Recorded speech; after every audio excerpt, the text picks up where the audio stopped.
Olá, boa tarde, aliás, boa noite, né? Eu estava aqui fazendo um exercíciozinho aqui com a garganta, mas para começarmos a opinião e começarmos em grande estilo, hoje, uma sexta-feira, dia 12, dia dos namorados, talvez por isso eu quis dar uma incrementada aqui na voz, né?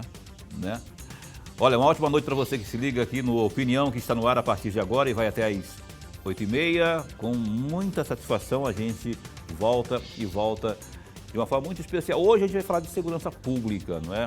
E você já é o nosso convidado a participar com a gente via WhatsApp. O telefone está aí na tela para você mandar o seu recado, a sua pergunta, via 99932-2529, texto de WhatsApp. Porque a gente vai entrevistar hoje o doutor Mário Dermeval Rezende, que é o diretor-geral da Polícia Civil do Estado de Mato Grosso, que já está aqui a postos com a gente e vai estar ao longo dessa uma hora aí, conversando com a gente, respondendo aos seus questionamentos. Como é que você avalia o trabalho da Polícia Civil, as delegacias, enfim, o trabalho dos escrivães, quando você procura por uma delegacia, dos agentes também, o pessoal que compõe o corpo de investigadores, os próprios delegados. Seja à vontade, a sua pergunta é e sempre será muito bem-vinda aqui ao Opinião, né? Eu vou cumprimentar aqui do meu lado direito o professor Lorenberg Alves. Sexta-feira, sextou, dia dos namorados, enfim, boa noite, professor. Boa noite, meu amigo Paulo Coelho, e um grande abraço, mas um grande abraço mesmo a todos os nossos telespectadores. Então, e boa noite também, professor Mário Dermeval. O senhor gosta de ser chamado Mário Dermeval ou Mário Rezende? Qual que é o nome de guerra, né? Quando é conhecido. Eu conheço como Mário Dermeval, né? Mas muita gente não consegue nem falar Dermeval. Boa noite. Bom tê-lo aqui. Boa noite, Paulo. Boa noite, professor Lorenberg. Na realidade, Mário Dermeval, Mário Rezende, Mário Aravecchia, tanto faz, né? O importante é que nós possamos aqui representar bem a instituição e eu, em nome da Polícia Civil, digo que é uma grande honra a gente poder estar presente aqui na bancada. Satisfação é nossa em recebê-lo aqui, viu, delegado doutor Mário Dermeval. Olha, eu vou perguntar aqui para o senhor, abrindo, o tempo pandêmico, né, que constitui aí, especialmente de março para cá, onde o planeta inteiro está aí sendo assolado com essas medidas aí de isolamento, enfim. Do ponto de vista da segurança pública aqui no estado de Mato Grosso, mais especialmente naquilo que se refere ao seu universo, que são as delegacias, enfim, a Polícia Civil. Como o senhor tem acompanhado, como se portou a Polícia Civil de Mato Grosso em termos de resultado propriamente? Pois é, Paulo, na realidade é uma situação inusitada, que no começo foi difícil de entender, de compreender. Os policiais civis, eles trabalharam durante muito tempo em condições normais. E quando a gente se depara numa situação dessa em que as restrições eram praticamente novidades ou coisas obscuras que não se sabia exatamente como seriam, todo mundo com muito receio de levar a contaminação para suas residências, né? Foi complicado no começo. Hoje acredito que depois de algumas definições através de portarias administrativas, considerando os decretos do governador do estado e também tendo em vista o que tem acontecido pelo mundo, que está aí na televisão todo dia, nós temos buscado muita coerência na gestão, deixando claro que o nosso dever constitucional tem sido cumprido, a Polícia Civil tem trabalhado de maneira regular, só que com inteligência, preservando os seus efetivos. Se nós estivéssemos trabalhando hoje de maneira full, certamente nós teríamos muito mais pessoas, muito mais servidores contaminados e talvez unidades por completo fechadas. Então nós tivemos que se utilizar desse jogo de cintura, dessa visão estratégica no que tanja à saúde dos servidores e acabamos fazendo um rodízio e obedecendo às normas do governo do estado, onde se obriga a utilização de máscaras, álcool gel. Procuramos dar esse mínimo de segurança para que os nossos efetivos fossem preservados. O senhor falou aí desses cuidados aí com o pessoal que trabalha na segurança. No caso da Polícia Judiciária Civil, qual o universo de confirmações aí do contágio entre os profissionais? Sim, nós temos números coletados agora há pouco, né? No que tange a Polícia Civil, nós temos 33 policiais civis aguardando resultados, estão afastados, apresentaram sintomas. Nós temos já 23 policiais até então confirmados, 2 ainda em UTI. Nós temos 14 policiais que já se recuperaram, que foram confirmados, né? Anteriormente, já estão recuperados. E 104 policiais que apresentaram sintomas foram submetidos a testes e foram negativados, né?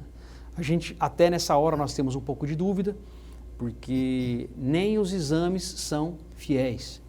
Então, a gente tenta trabalhar no cenário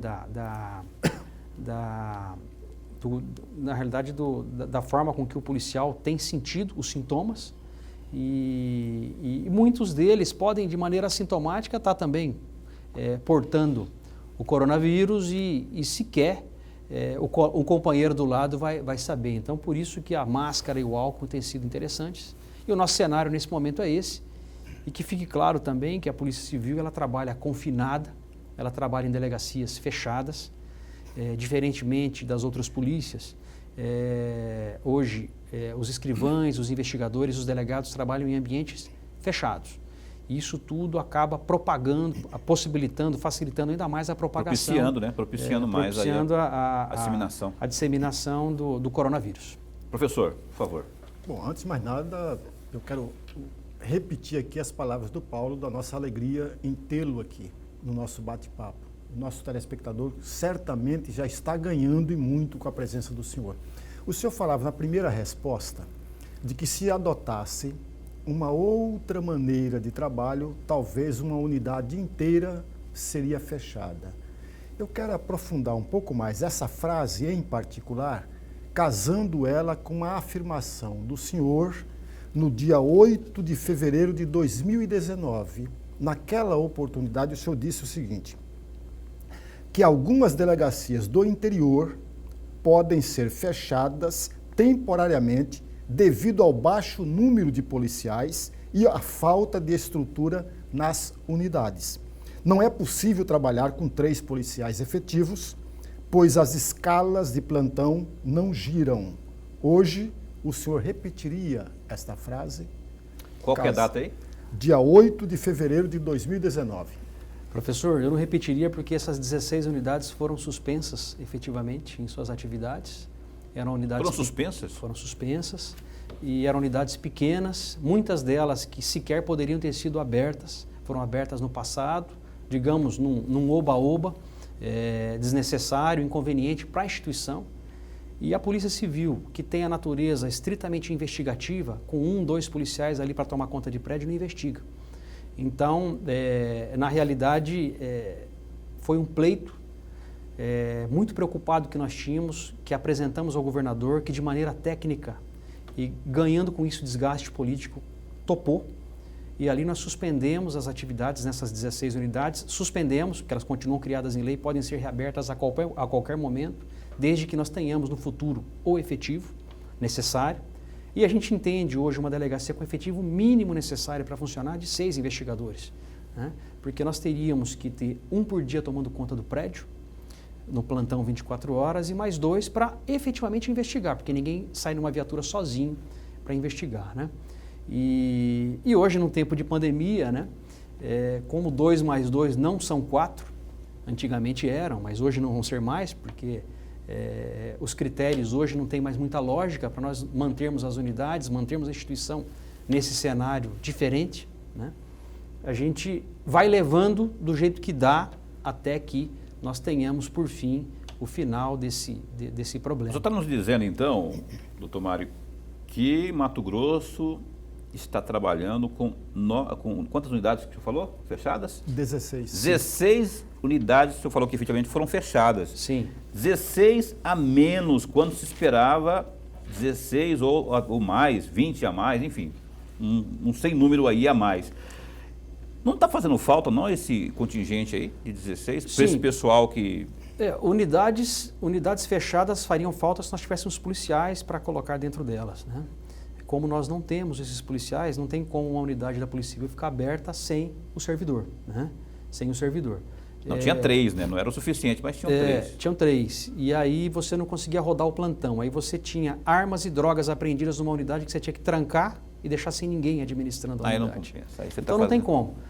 Era um risco muito grande de respondermos os gestores até por improbidade e sermos responsabilizados, né? Mas o governo não trabalha com a hipótese de concurso para trazer mais aí tanto investigadores e demais efetivos? É interessante, Paulo. Hoje nós temos 152 unidades da Polícia Civil funcionando, dos 141 municípios, né? 46 delegacias, 46 municípios não têm delegacia. 46 municípios. 45 têm delegacias, porém não têm delegados. Não têm delegados. Então, são 91 municípios sem delegados de polícia, dos 141.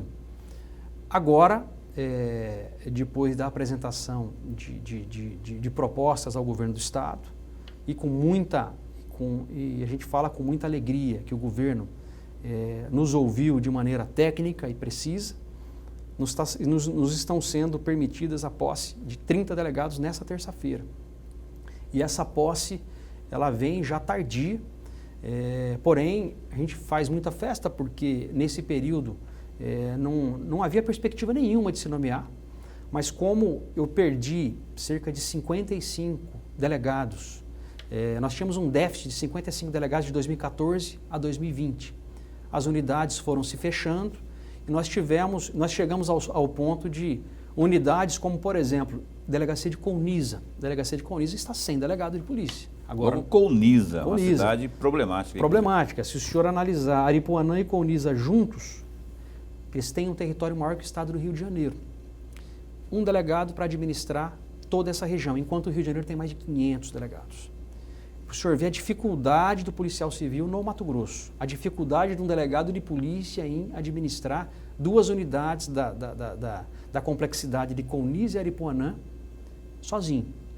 Então, os delegados foram nomeados, pleiteamos já junto ao governo, já faz um bom tempo, novos investigadores escrivães, está em fase de estudo e creio que nas tratativas com a Secretaria de Segurança e com o governador, tendo em vista primeiro a austeridade e depois a coerência, a necessidade de que a Polícia Civil não tem como funcionar efetivamente sem seu efetivo ideal, nós tenhamos um concurso.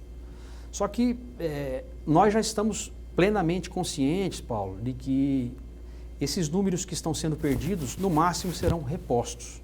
E por mais que o Estado evolua, a Polícia Civil ela tem migrado para a eletronização da instituição. E é isso que a gente tem buscado, né? Informática. É a eletronização, é o papel zero, o inquérito eletrônico, a identificação, a biometria, a identificação visual, e nós trabalharmos efetivamente a inteligência artificial nos próximos anos. Entendi. Para que nós tenhamos, além de economia de recursos, de uma postura ecológica também, pela não utilização do papel, para que nós tenhamos efetivamente como apresentar um resultado à sociedade, só que de maneira diferente do que se fez até hoje.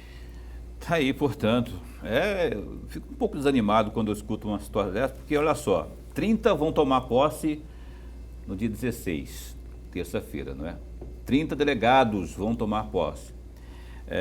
Mas há um contingente, há uma defasagem de 90 e poucos, ele falou 91 que você falou, juntando as que têm delegado com os municípios que não têm delegacia. 90, vamos ter um déficit ainda de... Governador Mauro Mendes, vamos continuar aí com um déficit de 60 delegados, falando de delegados só, né? Aí tem os escrivães, tem os investigadores, e aí o apelo nosso, né, aqui, evidente que ninguém está afirmando que o governo do Estado está deixando de fazê-lo de propósito, mas é hora daquele esforço maior, não é? Imagina uma cidade e região como Colniza, sem a presença suficiente de delegado, de escrivães aí também, há uma região do tamanho do Rio de Janeiro e ali a gente sabe, noticia sempre, só crimes bárbaros ali, onde a presença da polícia se faz realmente necessária, especialmente a polícia judiciária civil, né? Então, um apelo aí ao governador, ao secretário Bustamante, que também já esteve aqui, sempre muito competente aí nas suas atividades, o governador também bem receptivo às reclamações, e é o secretário Galo, que é o homem do cofre também, que é esse aí que manda prender e manda soltar. Esse aí que diz que se pode ou não pode. E aí a gente pode... O senhor quer acrescentar alguma coisa do que eu estou falando aqui? Acrescentar que o ano passado, Paulo, o governador ele entregou 18 delegados. Nós formamos 18 delegados, né, e esse ano mais 30. Então, eu acredito que no cenário em que nós estamos economicamente falando, o governador tem sido muito parceiro da Polícia Civil, tem dentro do possível nos prestigiado. Não é o ideal, porém a gente entende que é o que é possível para o momento. Eu imagino também que seja, que nem eu disse aqui, ninguém está dizendo que o governador e o governo não estejam fazendo isso de propósito, mas é hora de tirar leite de pedra, né? Não sei se é possível, mas para muita coisa é possível. Alguém aí, a Assembleia, renunciar a isso, está devolvendo dinheiro aí para o... Enfim, tem muita forma aí de se pensar para que haja a solução. Professor, por favor. Mas ainda nessa questão, diretor, porque até para que o nosso amigo telespectador possa entender melhor o cenário que o senhor descreveu aqui para nós. Ainda batendo na mesma tecla de 90 ou 92 delegados, ou ausência de delegados, nós temos aí municípios ou delegado de um determinado município tomando conta de 3 ou 4 municípios. Isso significa dizer, e aí me corrija se eu estiver errado, esses municípios que não contam com o delegado, ele tem um certo desconforto da população. Desconforto que causa constrangimento, medo e insatisfação. Como lidar com um cenário desse, o senhor que é diretor da Polícia Civil? Professor, eu senti isso na pele. Eu trabalhei 11 anos no interior, fui delegado de fronteira por muito tempo, respondendo por 6 cidades, 5 delegacias. Você trabalhou no Gefron? Trabalhei em Mirassol do Oeste, administrei Porto Esperidião. E na realidade, poxa, o senhor está coberto de razão. O delegado, ele é primordial para a manutenção da ordem pública. Uma cidade que tem um delegado competente, proeminente, ativo, é uma cidade que está em paz, né? E a gente acredita que nós tenhamos aí, num futuro muito breve, eu espero isso, né? Que todo esse quadro de defasagem seja recomposto. Eu falei de 91 municípios sem delegados, existem municípios muito pequenos, onde não cabe o delegado, né? Tem cidades vizinhas em que ele pode responder. É assim em todo o país. Porém, o déficit nosso de 2014 até então é de 55 delegados, que vão se tornar 25 delegados com a posse desses 30. Então, se nós tivermos mais nomeações em sequência, rapidamente nós supriríamos esse número de 2014, que foi um número razoável, perto do que se tinha naquela época com a população. Só que é aquela história, o Mato Grosso tem cidades que crescem numa velocidade maior que a velocidade chinesa, que o crescimento chinês, né? Então, enquanto Lucas do Rio Verde, em 2003, podia ter um delegado, hoje ela precisa de 3, 4, né? E não há esse efetivo. Então, a gente espera que, com o passar do tempo, nós tenhamos a reposição desses profissionais que vão se aposentando aos poucos depois de um trabalho durante décadas prestado, né? E que fique claro aqui, Paulo, que a Polícia Civil, ela, com base nesse novo efetivo que entra e se utilizando da tecnologia, nós trabalhamos a implantação efetiva da Delegacia de Estelionatos na capital. Nós teremos a DRCI, que é uma Delegacia de Repressão a Crimes Informáticos. Nós traremos de Brasília um braço do Cyberlab para trabalhar junto à gerência de crimes de alta tecnologia. E, enfim, priorizaremos a investigação tecnológica para que o crime organizado seja efetivamente combalido na raiz e para que nós consigamos, com esse tipo de postura eletronizada, né, entrarmos em territórios que até hoje nós vamos às cegas. E a gente acredita que estamos próximos a isso aí nos próximos meses. Tá certo. De todo modo, são 30 novos delegados, né? Isso vai dar uma aliviada significativa aí, não que seja suficiente, volto a bater nessa tecla, porque ainda que se use aí o serviço de inteligência artificial, não é? Ainda eu acho que nada substitui aí o ser humano, o trabalho do escrivão, o trabalho do investigador em loco, não é? Mas a gente vai estar aguardando então boas novas da parte do governo do estado, do caixa do governo do estado, para novos concursos aí para escrivães e também para os investigadores de polícia. A gente vai a um breve intervalo comercial e após o intervalo comercial, o doutor Dermeval vai continuar falando conosco aqui sobre a segurança pública no tocante à Polícia Judiciária Civil do Estado de Mato Grosso. Telefone para você participar e mandar sua pergunta, caso queira, está aí, ó, 999322529. Um instantinho só, a gente já está de volta. Ok, de volta e o programa Opinião nessa sexta-feira, 12 de junho. Boa noite a você que se liga no Opinião aí também via internet. A você que nos assiste aí pela página no Facebook, TV Pantanal, e também pelo www.gazetadigital.com.br. O Gazeta Digital, que a propósito teve aí uma entrevista importante com o ministro do Supremo Tribunal Federal, Gilmar Mendes. Inclusive tem lá o destaque nesse instante, se você entrar lá no Gazeta Digital vai ver,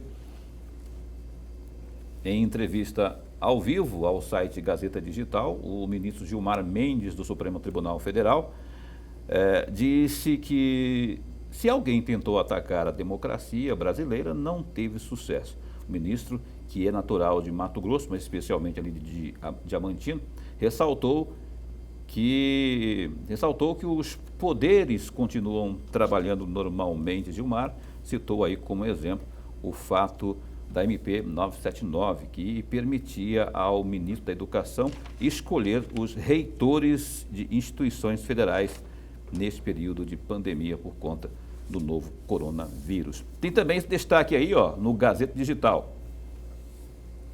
Emanuel Pinheiro recusa convite de Mendes para a reunião. O prefeito Emanuel Pinheiro, do MDB, decidiu não participar da reunião da próxima segunda-feira, dia 12, com o governador Mauro Mendes, do Democratas, no Palácio Paiaguás.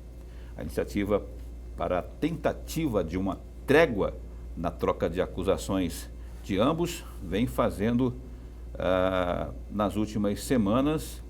Essa tentativa aí foi do deputado federal Emanuel Pinheiro Neto, do PTB, o Emanuelzinho, que é filho do prefeito. Quem irá representar o prefeito na reunião é o secretário de Saúde, Luiz Antônio Poças de Carvalho, e também parte da equipe técnica do Comitê de Enfrentamento ao Novo Coronavírus. E esse destaque também aí, infelizmente, a gente tem que falar, não é?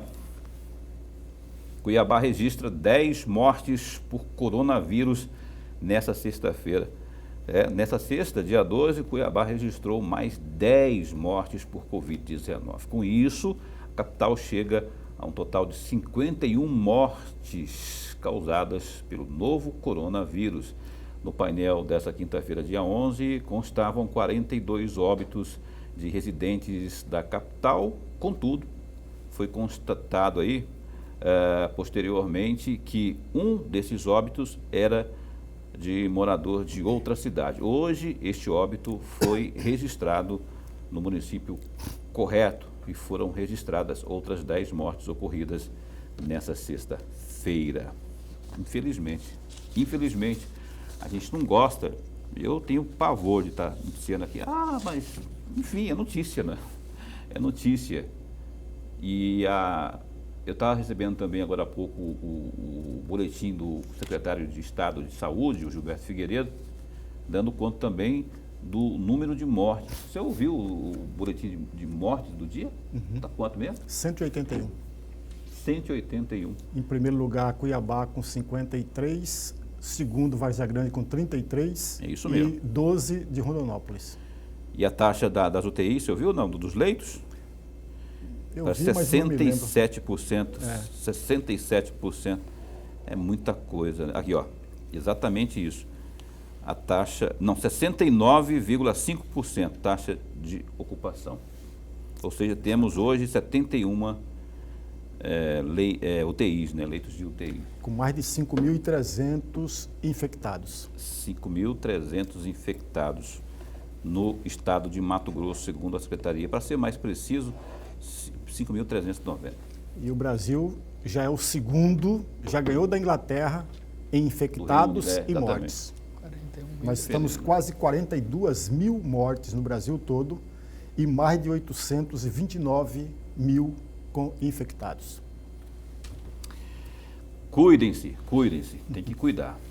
Olha só, eu queria pedir para a produção, tem uma foto aí, que eu quero perguntar aqui para o delegado Dermeval, o doutor Mário Dermeval, que é o diretor, o diretor da Polícia Civil. Essa foto aí, ela é impressionante, viu, doutor Dermeval? O senhor mandou para mim essa foto hoje à tarde, eu fiquei...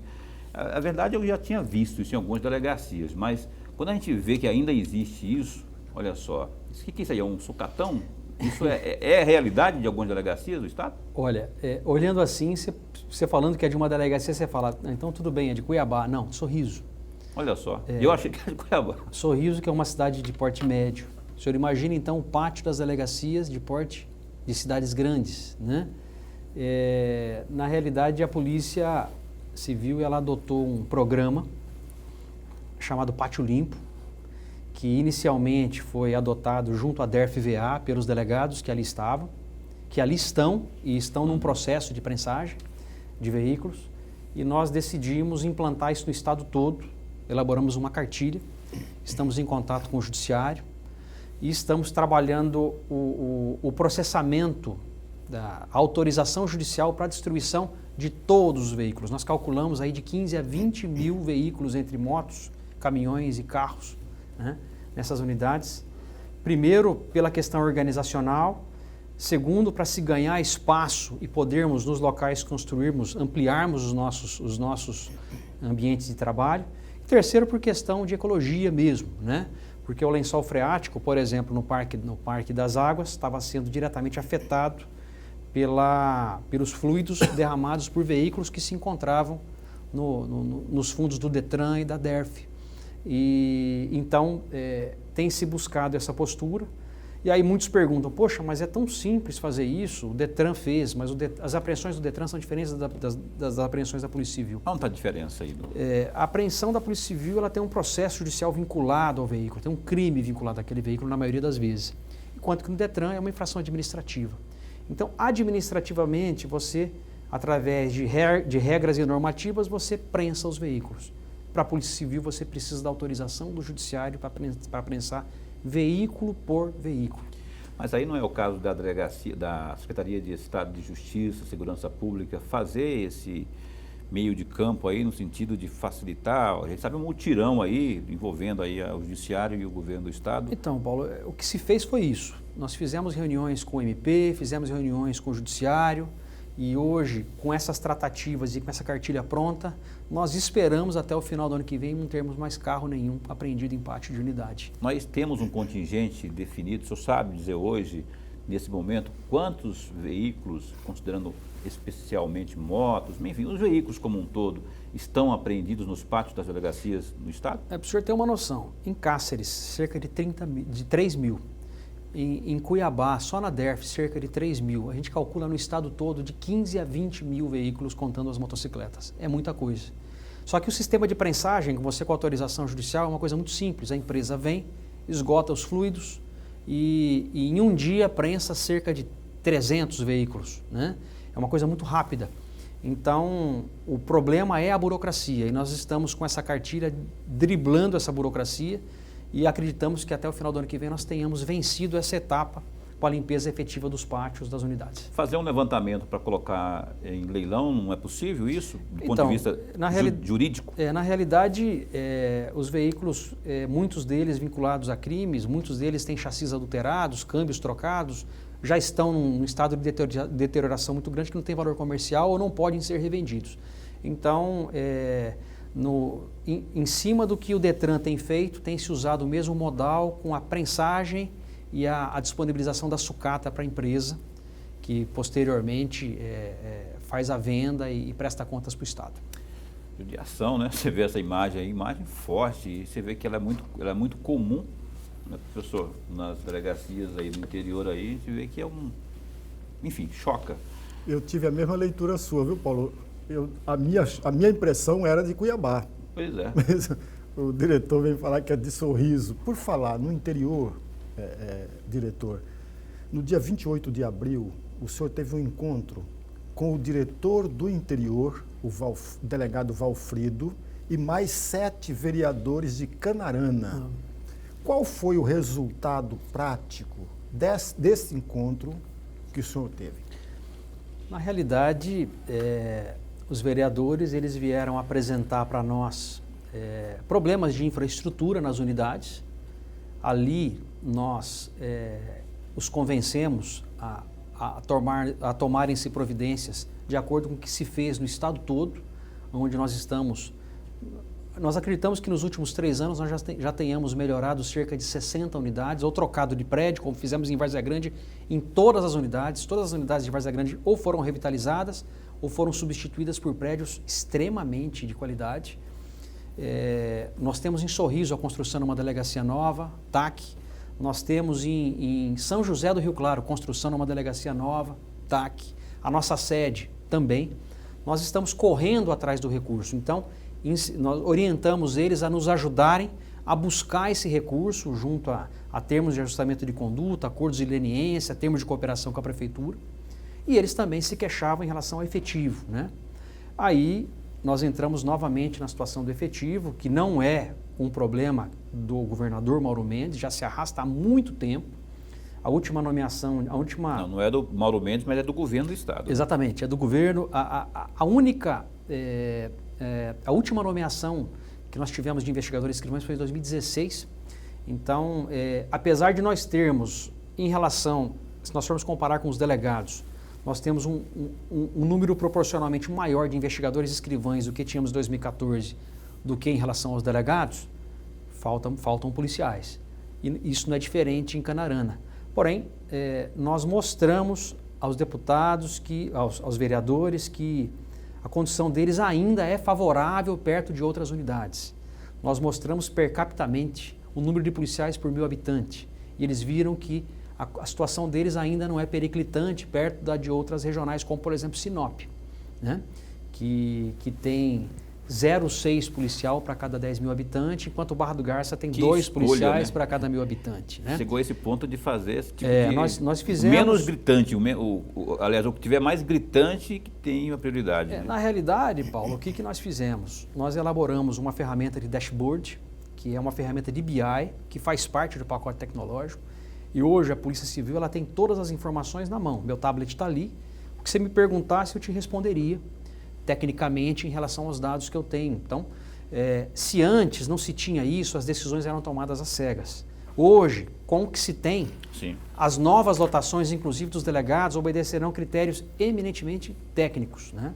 E quando nós tivermos qualquer tipo de pressão política para que uma região seja prestigiada, não que nós não queiramos prestigiar a região, mas nós analisaremos os nossos dados e com esses dados claramente dispostos, nós nos justificaremos se a gente não puder lotar gente naquele momento, naquele lugar.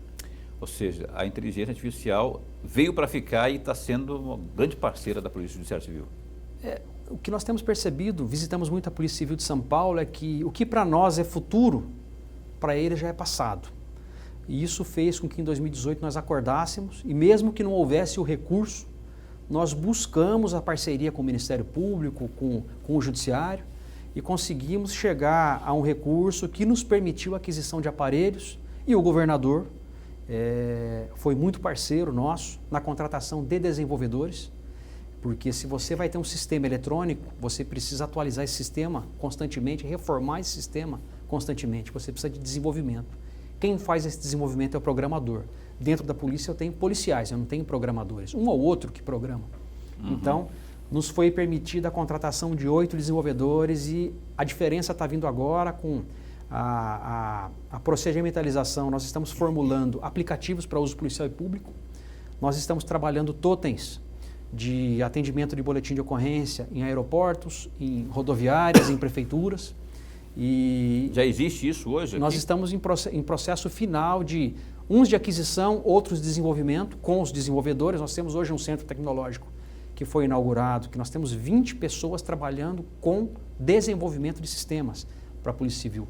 Até 1 ano e meio atrás nós tínhamos 3 pessoas. Mas assim, uma realidade para a gente, de fato, verificar a partir de quando? Daqui 2 meses? Você acha que já vai ser possível alguém utilizar esses totens aí? Paulo, nós lançamos, em relação ao inquérito eletrônico, nós lançamos em Poconé o primeiro projeto piloto, que a gente acredita que até o final do ano vai estar funcionando no estado todo.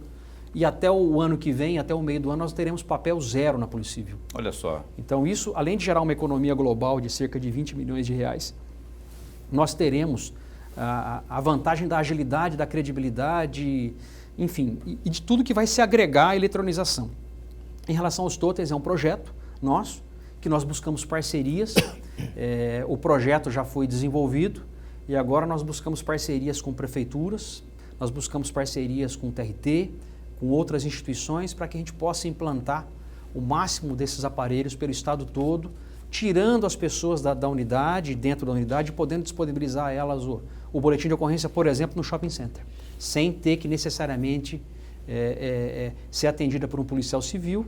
E tal qual a gente faz o check-in quando a gente vai embarcar no avião, nós vamos fazer o nosso boletim de ocorrência e receber ele no nosso celular. É o futuro que está chegando aí, que em alguns lugares já, como o senhor falou aí, já é até passado já, né? Inclusive, o pessoal está evoluindo muito tempo e Mato Grosso precisa também estar nesse ritmo aí e vai entrar, pelo que o doutor Mário disse aqui. Intervalo? A gente vai a um breve intervalo comercial e volta na sequência aqui com mais opinião, com mais doutor Mário Dermeval, o diretor-geral da Polícia Civil. E com a sua participação, se houver, 999322529, opinião dá um tempo e volta já. São 8h13 e a gente volta com o último bloco aqui, programa Opinião com o Dr. Mário Dermeval, diretor-geral da Polícia Civil do Estado de Mato Grosso. E o doutor fez aqui uma explanação bem bacana mesmo, do trabalho que vem sendo feito pela sua gestão. Sobre esses 30 novos delegados que tomarão posse na próxima terça, doutor, tem algum que vai servir ali a Delegacia de Proteção à Mulher aqui na cidade de Cuiabá? Porque ela, 24 horas, ela não funciona ou não está funcionando. Ou seja, precisaria aí de uma estrutura maior, inclusive de material humano. Desse contingente aí, dá para tirar umzinho só para botar ali, porque... Compreenda bem, senhor há de convir, que especialmente nesse tempo de pandemia, a violência doméstica tem aumentado muito, mas muito mesmo. A gente noticia isso todos os dias aqui. E é preciso que o aparato público de segurança, né, do Estado sirva a essas mulheres como válvula de escape. E elas têm que ter essa segurança aí. Eu quero saber, teremos ou não teremos aí atendido essa área aí? Paulo, é interessante. No passado, a Polícia Civil tinha efetivo para montar uma delegacia de combate à violência doméstica 24 horas e não tinha estrutura.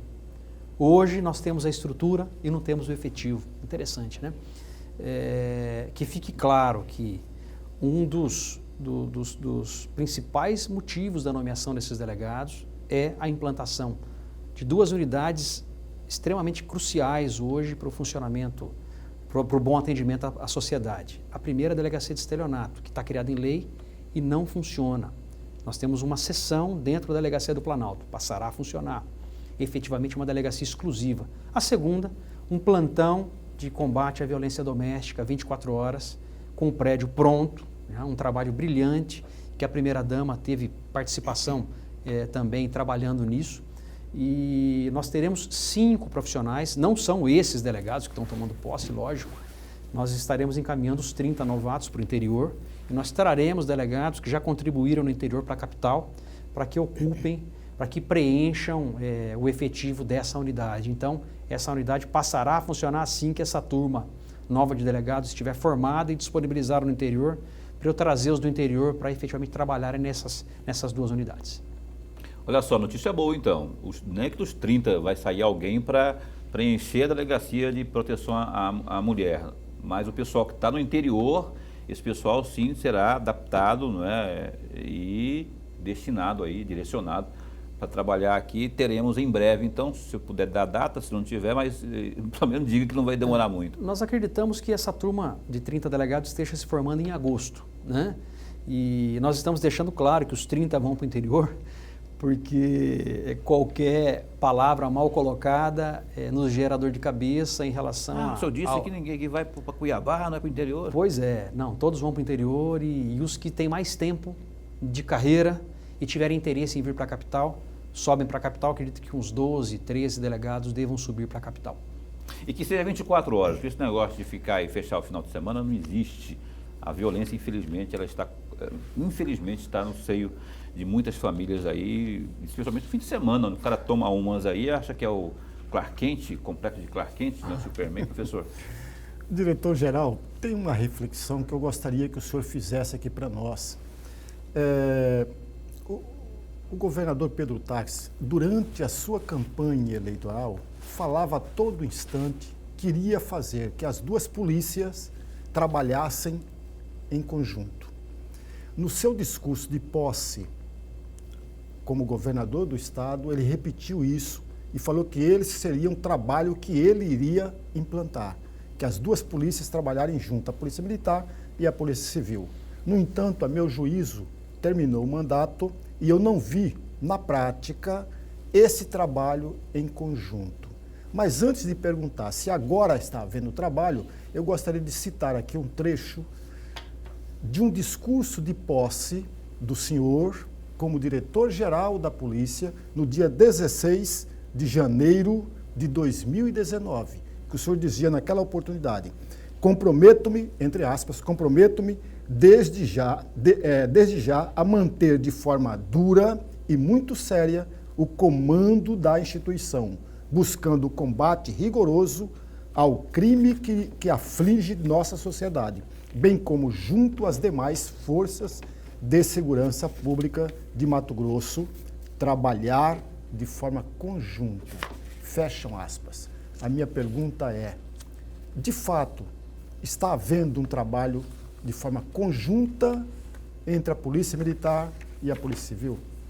Olha, primeiro, me direcionando à situação do governo anterior, eu creio que houve uma tentativa muito bem intencionada de se fazer com que as polícias trabalhassem de forma integrada. Então, eu pude trabalhar na gestão da polícia, eu pude ver isso de perto. Porém, hoje, na gestão do governador Mauro Mendes e do secretário de Segurança, Alexandre Bustamante, nós vemos que isso é feito com maestria, né? Talvez sem tanta necessidade de se mostrar uma integração, que acontece automaticamente de maneira muito mais discreta e muito mais eficiente. Hoje as forças de segurança trabalham unidas, hoje as forças de segurança trabalham de uma forma muito competente, sem celeumas, e nós temos visto, eu não gosto muito de falar em recordes, em estatísticas, mas nós temos visto resultados muito positivos de todas as forças, está aí os números da Secretaria, e eu acredito que a segurança pública está em muito boas mãos na gestão do secretário atual, que com muita sapiência, muita experiência, tem sabido administrar todas as instituições e todos caminham unidos, só que cada um na sua especialidade. A Polícia Civil tem a função de investigar, né? Nós não temos a função de fazer policiamento ostensivo, né?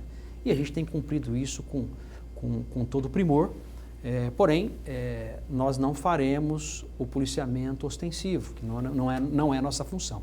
É função mister da Polícia Civil, a investigação. E na Secretaria de Segurança Pública hoje nós temos a liberdade de administrar a instituição tal qual os outros gestores das forças de segurança pública, e essa liberdade tem permitido com que as instituições todas progridam, prosperem. Nós temos visto isso tudo de forma muito positiva. Doutor Mário, eu vou pedir para o senhor, eu vou fazer uma pergunta aqui, mas antes dessa pergunta eu tenho que, relacionado a isso que eu vou ler aqui agora, a pergunta, mas eu preciso de ler aqui antes para depois fazer a pergunta. A gente falou na notícia que a gente exibiu aí no Gazeta Digital, foi feito um convite para o prefeito Manuel Pinheiro participar de uma reunião lá no Palácio Paiaguás para debater as estratégias de combate à Covid-19. O prefeito se negou, conforme notícia que está nesse instante no gazetadigital.com.br. O convite foi feito e o Emanuel Pinheiro se negou. Aí, eu que vou ler aqui agora um trecho alguns trechos de um artigo aí do secretário-chefe da Casa Civil, que é o Mauro Carvalho. Diz o seguinte, o primeiro trecho. Essa semana, o prefeito de Cuiabá, Emanuel Pinheiro, manteve a mesma postura de sempre e fez uma live para anunciar absolutamente nada no combate ao coronavírus. Se limitou a criar uma cortina de fumaça ao atacar o governo do estado e, no fim, como de praxe, o teatro estava armado. Um outro trecho diz o seguinte: agora eu lhe pergunto, prefeito, o que o senhor fez com os 42 milhões de reais que recebeu do Ministério da Saúde para ampliar a rede e tratar os pacientes com Covid-19? Nos mostre para a população, pare de criar cortina de fumaça, pare de atacar o governo, só pare e mostre. E um último trecho, por isso, senhor Emanuel Pinheiro, sua cadeira continua vazia na nossa mesa de diálogo, porque o senhor prefere derramar inverdades contra o governo em lives do que sentar à mesa e dialogar de forma franca. Tenha humildade e você está convidado para o campo do debate em prol da população e da construção de uma política de saúde onde a regra deste debate é a transparência e a ética. Faça como os demais prefeitos que agora formam uma unidade pela saúde do Estado. Que Deus o abençoe que Deus abençoe todos nós, mato-grossenses. Isso aqui é uma parte, não é? Uma das 3 partes de um artigo aí do Mauro Carvalho, secretário-chefe da Casa Civil. No âmbito da Polícia Judiciária Civil tem a DECOR, tem também a DEFAS, ou tinha a DEFAS. Eu queria que você explicasse também se as duas se mantêm. Mas, enfim, o que eu quero perguntar é, a Polícia Judiciária Civil, quanto ao dinheiro que está vindo aí, que já veio, inclusive, da União, tem como ajudar a investigar isso aí, ou depende de denúncia? Quais são as limitações aí para entrar nesse caso, do ponto de vista da investigação? Bom, 2 pontos. Primeiramente, em relação à situação da DECOR DEFAS. Ministério da Justiça, gestão Sérgio Moro, nos foi determinada a criação da Delegacia de Combate à Corrupção e assim nós o fizemos. Hoje nós rachamos a Delegacia Fazendária, mudamos a lei complementar que rege a polícia e ali nós dividimos as atribuições do que é crime fazendário, fica com a Delegacia Fazendária, do que é crime de corrupção, fica com a DECOR. Então, já há essa divisão e os 5 delegados, 2 ficaram na Fazendária, 3 foram para a DECOR. Nós esperamos colocar mais um agora com esse efetivo novo na Fazendária. Em relação a esse tipo de apuração, não só essa, como diversas outras situações que possam envolver qualquer outro tipo de gestor no estado de Mato Grosso, existe uma força-tarefa criada com o Ministério Público, que a Polícia Civil integra, que a partir de agora, instituída, ela estará fazendo um pente fino em relação a todas essas aquisições, toda a utilização desse recurso público e quaisquer irregularidades encontradas serão devidamente apuradas dentro da Delegacia de Combate à Corrupção e nós certamente teremos os resultados que serão a restituição desse recurso ao patrimônio público e a efetiva responsabilização de quem porventura tenha desviado recurso. A DECOR, então, tem capacidade, tem poder para investigar. Assim, além de ter o poder, nós fechamos a força-tarefa com o Ministério Público e iniciam-se os trabalhos agora essa semana. Essa semana? Já começam os trabalhos agora essa semana. Foi, inclusive, anunciado pelo procurador. Semana que vem agora, né? A partir de segunda-feira. Pelo Ministério Público, já saiu uma notícia ontem a respeito disso. E essa força-tarefa não é só constituída pela Polícia Civil, além do Ministério Público, diversas outras instituições a compõem para que o resultado seja extremamente recompensador para o Estado. Força-tarefa no sentido quanto aos gastos, quanto aos recursos que estão vindo da União. Especificamente para se investigar recursos, eventuais desvios de recursos públicos relacionados ao Covid.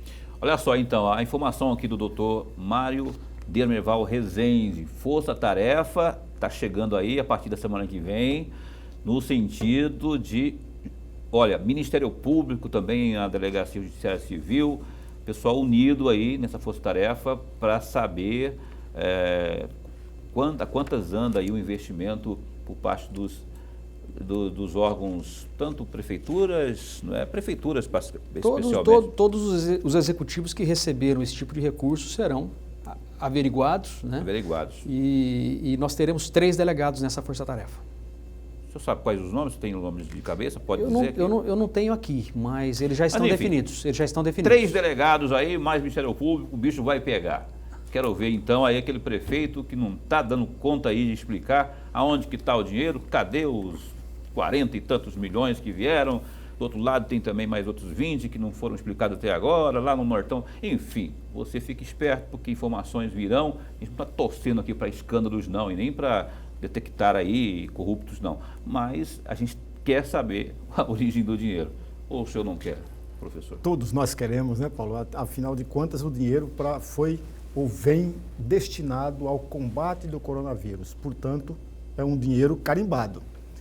Mas, por falar em dinheiro carimbado, saindo um pouco fora, diretor, o que muitos mato-grossenses viram a Copa de 2014 de uma forma muito negativa. Mas qual foi o legado da Copa do Mundo em Mato Grosso para a segurança pública, em especial para a Polícia Civil? Olha, eu acho que o legado, a parte tecnológica, hoje nós temos um centro de monitoramento dentro da Secretaria, com uma sala-cofre em que se armazenam informações fenomenal e que agora, com a gestão do secretário Bustamante, ampliará a sua ação, seu poderio de ação, com câmeras sendo instaladas no estado todo. E isso tudo, esse tipo de tecnologia nós jamais teríamos. Isso tudo hoje interfere diretamente no combate ao crime, principalmente na região metropolitana. Eu mesmo tive um veículo, roubado a questão de 5 anos atrás. Esse veículo foi recuperado por conta das câmeras de monitoramento, das câmeras OCR, que estão vinculadas a essa sala de monitoramento dentro da Secretaria. E isso tudo, já se havendo, nos permite encampar os projetos que a Polícia Civil tem encampado, que vão estar, de uma forma ou de outra, diretamente ligados. Hoje a Polícia Civil ela comprou um sistema de armazenamento de informações, um storage, que é um grande HD, que está na sala-cofre. Então, essas infovias, essas transmissões só são possíveis porque lá atrás nós tivemos esse primeiro incremento, né? Poderia ter sido muito melhor, né? E talvez nós tenhamos ficado parados no tempo durante alguns anos, depois da Copa do Mundo, em relação a isso. Mas os escândalos não permitiram que isso tudo se aprimorasse, mas falo aos senhores, o aprimoramento está vindo agora e a gente acredita que em 1, 2 anos nós tenhamos muitas novidades por aí.